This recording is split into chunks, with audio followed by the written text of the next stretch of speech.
ہم سوچتے ہیں کہ صبر کرنے کا مطلب یہ ہے کہ ہم رو نہیں سکتے، چیخ نہیں سکتے، شکوے شکایتیں نہیں کر سکتے، لیکن ایسا نہیں ہے۔ یہ جو معنی ہمیں صبر کے بتائے گئے ہیں، یہ سارے معنی غلط ہیں۔ صبر کا مطلب یہ نہیں ہے کہ آپ یہ انسانی کام نہیں کر سکتے۔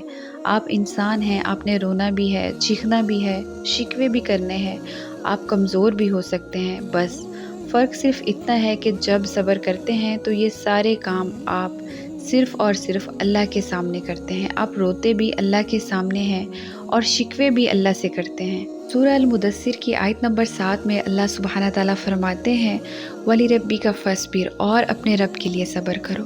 ہمیں صبر کب نہیں آتا؟ جب ہم صبر اپنے رب کے لیے نہیں کرتے۔ اور اپنے رب کے لیے صبر کرنا کیا ہوتا ہے؟ اپنے رب کے لیے صبر ایسے کیا جاتا ہے کہ تیز آندھی زدہ طوفان میں بھی ڈٹ کر کھڑے رہا جائے، صرف یہ سوچ کے کہ یہ طوفان میرے رب کی طرف سے آیا ہے اور مجھے اس طوفان کے تھم جانے تک یہیں ڈٹے رہنا ہے، کیونکہ اس کے تھم جانے کے بعد آگے ایسا موسم آئے گا جب یہ سیاہ آسمان صاف ہو جائے گا، اور وہ صاف آسمان اللہ کی رحمت کی صورت میں آئے گا۔ یہ آیت اللہ نے رسول اللہ صلی اللہ علیہ وسلم پر اس وقت نازل کی تھی جب آپ صلی اللہ علیہ وسلم نبوت کا سلسلہ شروع کرنے لگے تھے۔ تب اللہ نے آپ صلی اللہ علیہ وسلم کو صبر کی نصیحت دی کہ لوگوں سے نہیں ڈرنا، نہ ہی مشکلات سے گھبرانا ہے، بس جو کرنا ہے اپنے رب کے لیے کرنا ہے۔ اب سوچیں کہ یہاں کوئی انسان آپ سے مخاطب نہیں بلکہ آپ کا رب آپ سے مخاطب ہے، اور آپ کا رب آپ سے فرما رہا ہے کہ ایسا نہیں ہے کہ مشکلات نہ آئیں، بہت مشکلات بھی آئیں گی، ایسے حالات بھی ہو جائیں گے کہ جینا ناگوار لگے گا، اور ایسے معاملات بھی بن جائیں گے کہ خونی رشتے بھی آپ کے خلاف ہو جائیں گے۔ لیکن جب آپ اللہ کی راہ پہ چلیں گے تو ہر وہ انسان جو اس راہ پر نہیں ہے وہ آپ کا دشمن بن جائے گا۔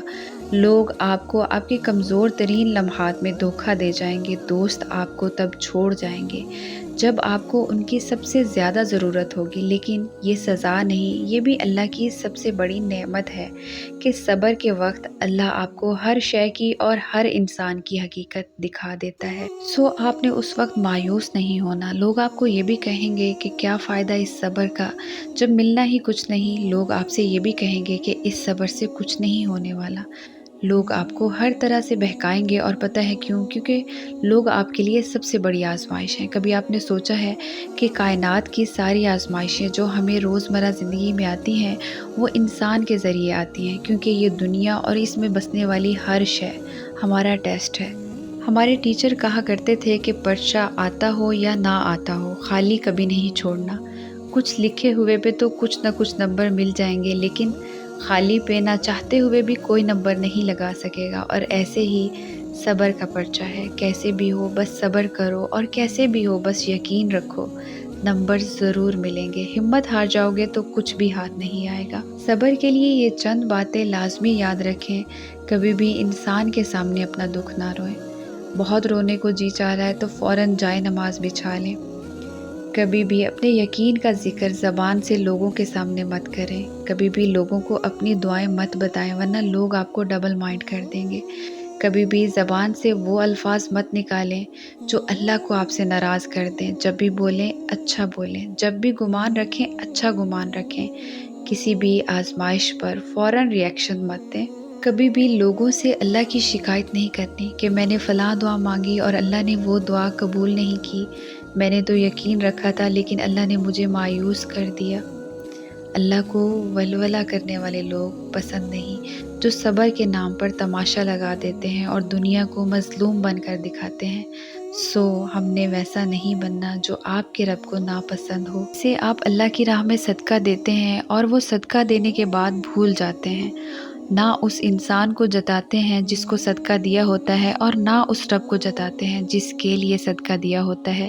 ویسے ہی آپ نے صبر بھی اللہ کے لیے کرنا ہے۔ ایسے صبر کرنا ہے کہ غم بھول جانا ہے کہ کوئی غم تھا۔ صبر اصل میں جبر ہوتا ہے، اور جبر پتہ کسے کہتے ہیں؟ زبردستی کرنے کو، یعنی خود پہ صبر کے لیے خود کو مجبور کر دینا، خود پر اتنا جبر کرنا کہ صبر کے علاوہ کوئی دوسرا آپشن نہ دینا، اسے کہتے ہیں صبر۔ بلکہ اسے کہتے ہیں اللہ کے لیے کیا گیا صبر، جیسے اللہ کے رسول صلی اللہ علیہ وسلم نے کیا تھا۔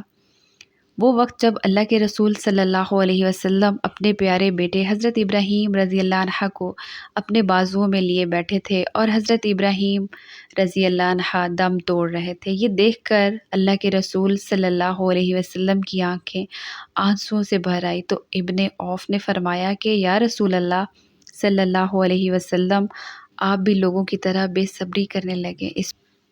اس پر نبی صلی اللہ علیہ وسلم نے فرمایا کہ یہ بے صبری نہیں، یہ تو رحمت ہے۔ اور پھر آپ صلی اللہ علیہ وسلم دوبارہ روئے اور فرمایا آنکھوں سے آنسو جاری ہیں اور دل غم سے نڈھال ہے، پر زبان سے ہم وہی کہیں گے جو ہمارے رب کو پسند ہے، اور اے ابراہیم ہم تمہاری جدائی سے غمگین ہے۔ کوئی اس جبر کے عالم کا اندازہ لگا سکتا ہے جو جبر ہمارے نبی صلی اللہ علیہ وسلم نے اپنے بیٹے کی آخری سانسوں پہ کیا تھا؟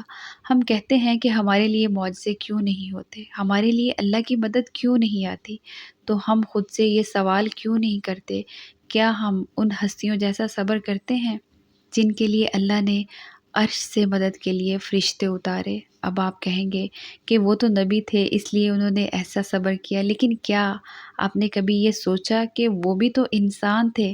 بس ان میں اور ہم میں یہ فرق ہے کہ انہوں نے جو بھی کیا اللہ کے لیے کیا، اور ہم جو بھی کرتے ہیں اپنے لیے کرتے ہیں۔